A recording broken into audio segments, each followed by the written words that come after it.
चंदन तुम्ही वेचले येते कंकण आणि फुलविले हसरे नंदन. स्मृतीचं तुमच्या शतश वंदन, स्मृतीचं तुमच्या शतश वंदन.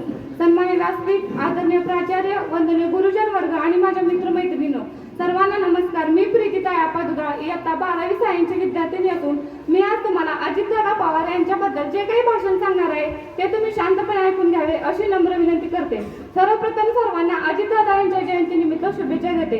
आज मी बोलणार आहे ते व्यक्तीच्या कार्याबद्दल. त्यांचं नाव ऐकलं की दोन शब्द डोळ्यासमोर उभे राहतात, काम आणि वेग. ते म्हणजे आपल्या राज्याचे माजी उपमुख्यमंत्री अजितदादा पवार. मित्रांनो, दादा 1991 पासून बारामतीचे आमदार होते.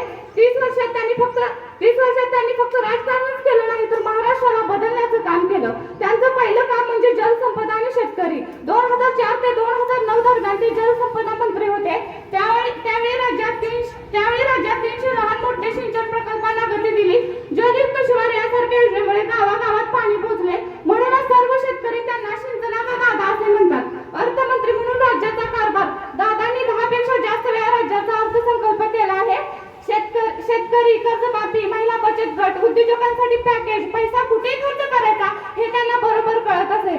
माझी लाडकी बहीण योजना ही त्यांच्या काळातील सर्वात मोठी योजना आहे आणि दादांनी अशा बऱ्याच योजना राबवल्या. आपणही दादांसारखं काम करण्याचा प्रयत्न केला पाहिजे, कारण शेवटी प्रयत्नांती परमेश्वर. लहरों से डरकर नौका पार नहीं होती, कोशिश करने वालों की कभी हार नहीं होती. लहरों से डरकर नौका पार नहीं होती, कोशिश करने वालों की कभी हार नहीं होती. असफलता एक चुनौती है, उसे स्वीकार करो. उसमें क्या कमी रही देखो और सुधारो. कुछ किए भी नहीं जय जयकार नहीं होती, कोशिश करने वालों की कभी हार नहीं होती. कोशिश करने वालों की कभी हार नहीं होती. आज दादा जरी आपले जिवंत नसले तरी त्यांचे कार्य जिवंत आहे. दादांसारखीच काम करण्याची ऊर्जा, जिद्द आपल्या मनामध्ये असायला हवी. आताच एक वाक्य आठवलं की ड्रीम द इम्पॉसिबल ड्रीम. जे अशक्य स्वप्न आहे ते मला पाहायचं आहे. To fight the unbeatable foe. ज्याचा कोणी पराभव करू शकत नाही त्याला जाऊन मला हरवायचं आहे. To run with the brave dare not to go. ज्या ठिकाणी कुणी जाण्याचं धाडस करत नाही तिथे जाऊन मला धावायचं आहे. To try when you two arms to ferry. माझे हात, पाय, भाऊ, शरीर पूर्ण थकून गेले आहे. त्यावेळेला मला जो समोर एव्हरेस्ट दिसतो तो एव्हरेस्ट गाठण्यासाठी मला एक पाऊल पुढे टाकायचं आहे. अशी जिद्द, अशी चिकाटी आपल्या मनामध्ये असायला हवी. आणि आज दादांच्या जयंती निमित्त आपण सर्वांनी हा निश्चय करूया की आपण सर्वांनी एक चांगला नागरिक बनण्याचा प्रयत्न केला पाहिजे. कारण दादा जरी आपले शारीरिकरित्या नसले तरी त्यांच्या कामांनी, त्यांच्या विचारांनी ते सदैव आपल्यासोबत आहेत. कारण माणसे मरतात पण त्यांची कामं मात्र अमर असतात. आणि दादांचं काम, वेग, शिस्त हे ब्रीद पुढच्या प्रत्येक पिढीला प्रेरणा देत राहील. आणि शेवटी जाता एवढेच म्हणेन की असा देह मिळवावा चंदनासारखा जिजवावा. असा देह मिळवावा चंदनासारखा जिजवावा. आयुष्य संपले तरी सुगंध दरवळत राहावा. आयुष्य संपले तरी सुगंध दरवळत राहावा. एवढे बोलून मी माझे भाषण संपवते. जय हिंद, जय महाराष्ट्र. धन्यवाद. सन्मान्य गुरुजन वर्ग व येथे उपस्थित माझ्या मित्रमैत्रिणींनो, आज आपण येथे सर्वजण उपस्थित जमलेलो आहोत ते म्हणजे महाराष्ट्राचे माझे उपमुख्यमंत्री स्वर्गीय अजितदादा पवार यांच्या जयंती सोहळ्यानिमित्त आज येथे आपण सर्वजण जमलेलो आहोत. अजितदादा यांचा जन्म 22 जुलै 1959 रोजी झाला. त्यांच्या प्रतिमेस विनम्र अभिवादन करून मी माझ्या 2 शब्दात सुरुवात करते. मित्रांनो, तुम्हाला कधी प्रश्न पडलाय का अजितदादा नेमके आहेत तरी कोण? अजितदादा नेमके आहेत तरी कोण? तर अजितदादा ती व्यक्ती आहे जी आपल्या कर्तृत्वाने आपले अस्तित्व निर्माण करतो, समाजाला नवी चालना देतो, लोकांना नवी प्रेरणा देतो, समाजाला नेहमी चालना देतो, लोकांना नेहमी प्रेरणा देतो. एका अवलंबी स्त्रीला स्वावलंबी बनवण्याचा प्रवास घडवणारा ते म्हणजेच अजितदादा पवार. अजितदादा पवारांबद्दल जेवढे बोलावं तेवढे कमीच आहे. अजितदादा माझेच नव्हे, माझ्यासारखे अनेक विद्यार्थ्यांचे रोल मॉडेल बनलेले आहेत. आजच त्यांच्या पावलावर पाऊल टाकत त्यांची मुले सुद्धा राजकारणात उत्तम प्रकारे समाजसेवा करत आहेत. अजितदादा उत्तम प्रकारे समाजसेवा करत नव्हते तर गोरगरीब जनतेसाठी लढत होते. त्यांनी कायम गोरगरीब जनतेसाठी लढत राहिले. त्यांच्या अडचणी कायम स्वीकारत राहिले. त्यांच्या अडचणीला नेहमी आव्हान देत राहिले. ते महिलांचा कायम आदर नव्हे तर त्यांना स्वावलंबी होण्यास प्रेरित करत जाता एवढेच म्हणेल, मंजिलें उन्हीं को मिलती है जिनके सपनों में उड़ान होती है. पंख तो यूं भी होते हैं, उड़ान तो सपनों से ली जाती है. धन्यवाद. जय हिंद, जय महाराष्ट्र. माननीय व्यासपीठ, उपस्थित गुरुजन वर्ग आणि माझ्या मित्रमैत्रिणींनो, आज दिवंगत नेते अजितदादा पवार साहेबांची जयंती साजरी करण्यासाठी आपण उपस्थित आहोत। यांच्याविषयी मी 2 शब्द सांगणार आहे, ते तुम्ही शांत चित्ताने ऐकून घ्यावे ही माझी नम्र विनंती। बिना संघर्ष के कोई महान नहीं बनता, बिना संघर्ष के कोई महान नहीं बनता। पत्थर पर जब तक चोट न पड़े तब तक वह पत्थर भी भगवान नहीं बनता। पत्थर पर जब तक चोट न पड़े तब तक पत्थर भी भगवान नहीं बनता। राज्याचे लोकप्रिय उपमुख्यमंत्री स्वर्गीय अजित अनंतराव पवार साहेब यांची आज जयंती साजरी करण्यासाठी आपण एकत्र जमलो आहोत। 22 जुलै 1959 रोजी अहमदनगर जिल्ह्यातील देवळाली प्रवरा येथे त्यांचा जन्म झाला। महाराष्ट्रातील एक प्रमुख राजकारणी, राज्याचे सर्वाधिक काळ उपमुख्यमंत्री पद भूषवणारे नेते होते। राष्ट्रवादी पक्षाचे प्रमुख नेते व बारामती संघाचे एक आमदार म्हणून काम पाहिले।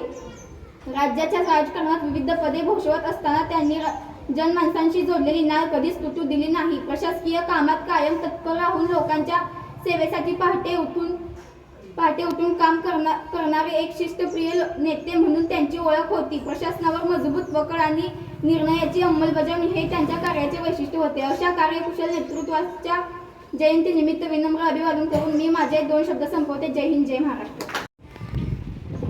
Respected Principal Sir, honorable teachers and my dear friends, good morning everyone.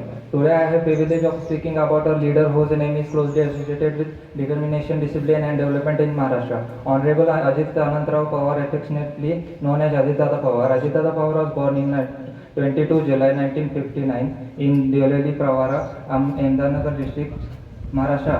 He belongs to a family that has played an important role in Maharashtra public life. His parents are Anantrao Pawar and Ashara Pawar, and he is nephew of veteran leader of Sharad Pawar. However, instead of relying on his family background, he worked to establish his own identity through dedication and public service.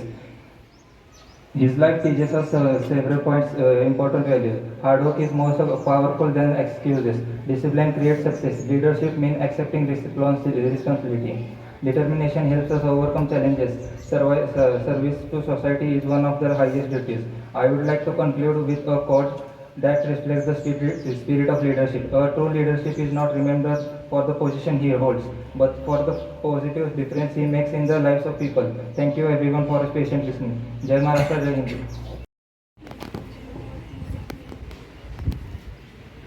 दोन्ही कॉलेजचे विद्यार्थी विद्यार्थिनी, उपस्थित सर्व शिक्षक, आज या शैक्षणिक वर्षातला पहिला कार्यक्रम दिवंगत नेते अजितदादा पवार यांची जयंती साजरी करण्यासाठी आपण सर्वजण या ठिकाणी एकत्र जमलो आहोत। पहिल्यांदा सर्वांचं अभिनंदन करतो, विद्यार्थी आणि शिक्षकासह, की हा कार्यक्रम आपण एकत्रितरित्या साजरा करतो, याचा मला मनापासून आनंद आहे।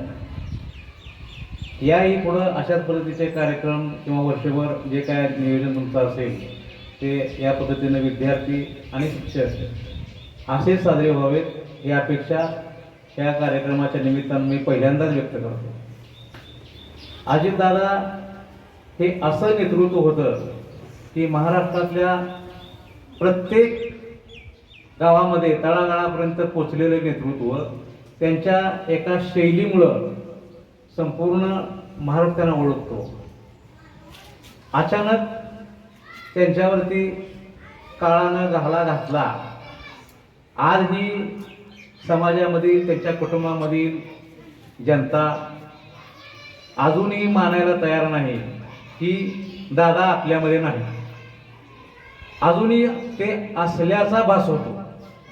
कारण त्यांची काम करण्याची शैली, जे ते काम करत होते आणि त्यांची रोखोक बोलण्याची जी सवय होती, त्याची जी पद्धत होती, ती इतर कोणत्याही नेत्यामध्ये आपल्याला जाणवलेली नाही। त्यांच्याकडं एक त्याचा स्वभाव असा होता, त्यांच्या जवळ आलेला कार्यकर्ता असो किंवा नागरिक असो, जे काम आहे ते जर काम तुमचं होत असेल तर ते होणार आहे किंवा त्याला इतका वेळ लागणार आहे म्हणून ते स्पष्टपणे सांगत होते। यावरून ते स्पष्ट होते याचा तुम्हाला प्रत्यय आलेला आहे। आणि जे काम होत नाही ते कुठं जरी गेलं तर ते काम होणार नाही असं स्पष्ट सांगत होते। सगळ्यात महत्वाचं प्रशासनावर त्यांची मजबूत पकड होती म्हणून एका मुलीने सांगितलं, आणि ते खरं आहे. मंत्रालयामध्ये सकाळी 6 वाजता उठून पहिली सही करणारा आमदार, मंत्री, उपमुख्यमंत्री म्हणून त्यांची खाती आहे. ज्या ज्या वेळेला, आणि ते अतिशय महत्वाचं म्हणजे ते वक्तशीरपणा त्यांच्याकडे जास्त होता. ज्या कार्यक्रमाला ज्या वेळेवर जायचं आहे त्याच वेळेला ते जाणार. विमानतळावर उतरल्यानंतर कार्यक्रमाला उशीर होत असेल, 5-10 मिनिटे वेळ असेल, तर ते आलेल्या कार्यकर्त्याकडून स्वागत आणि ते हार सुद्धा स्वीकारत नव्हते. चला आपल्याला जायचं आहे, त्या कार्यक्रमाला वेळ होतोय. अशा पद्धतीचं एक कणखर नेतृत्व आपण महाराष्ट्र म्हणून गमावलेलं आहे.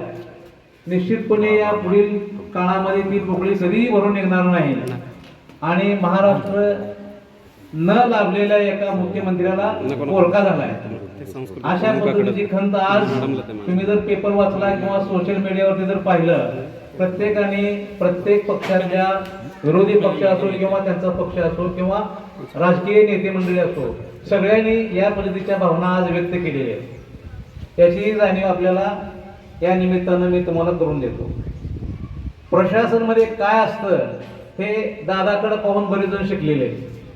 मंत्रालयाच्या गेटमधून आज जात असताना तिथे असणाऱ्या कर्मचाऱ्याची किंवा IAS अधिकाऱ्याची धावपळ जर तुम्ही पाहिली, आणि आज सध्याचं मंत्रालय ज्यांनी जाऊन पाहिलं असेल, त्याच्यामध्ये जो फरक पडलाय तो अतिशय वाखाणण्यासारखा दादाच्या प्रशासनाचा अनुभव त्या लोकांना आलेला आहे. यावरून प्रश्न आला असेल की आयुष्यामध्ये शिक्षण जरी महत्वाचं नसलं, त्यांच्या दृष्टीनं शिक्षण कमी होतं, परंतु अनुभव हा सगळ्यात महत्वाचा असतो हे दादांनी सिद्ध करून दाखवलं होतं. आणि संपत्ती अमाप असली तरी आपल्या कामी येत नाही. ज्या वेळेला त्यांचा अपघात झाला त्यावेळेला क्षणाचाही विलंब न दवडता प्रत्येकाला बातमी खोटी वाटत होती. सकाळी बातमी सुरू झाली आणि विमान दुर्घटनेमध्ये मृत्यू झाला, या पद्धतीच्या बातम्यावरती विश्वास कोणी ठेवत नव्हतं. तेवढंच नाही, पूर्ण प्रक्रिया घडून गेल्यानंतर 1-2 महिने सुद्धा काय जण काय म्हणत होते, विमान दुर्घटनेमध्ये मृत्यू झालाय, परंतु त्यामध्ये 5 लोक होती का 6 लोक होती, आणि ते दादा जिवंतच आहे. अशा पद्धतीच्या बातम्या आपण ऐकत होतो. आपल्या प्रत्येकाच्या मनामध्ये वाटत होतं की जर 6 लोक असते तर बरं झालं असतं, म्हणजे दादा जिवंत असते. कारण 5 मृतदेह सापडले होते आणि 6वा नव्हता सापडला. प्रत्येकाला, माझ्या सहित सगळ्याच्या मनामध्ये होतं की दादा कुठेतरी जिवंत झाले. आज आता आपण थोडं थोडं मनाची तयारी केली आहे की अजितदादा खऱ्या अर्थानं मृत्यू पावलेले.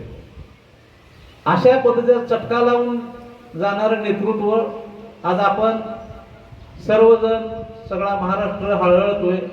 कारण गरज होती महाराष्ट्राला अशा न लाभलेल्या मुख्यमंत्र्यांची. त्यांची शेवटची इच्छा होती की 2029ला काही झालं तरी दादा मुख्यमंत्री होणार. हे प्रत्येक जनमानसातील भावना होती, आणि कदाचित ते जर जिवंत असते तर ती इच्छा पूर्ण झाली असती.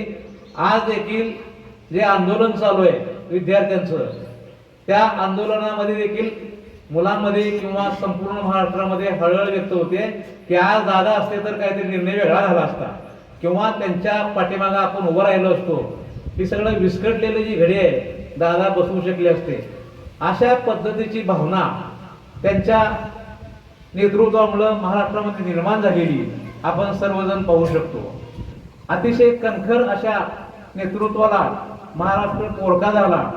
या निमित्तानं मी एवढं सांगतो आणि त्यांच्या प्रतिमेला अभिवादन करून मी माझे 2 शब्द संपवतो.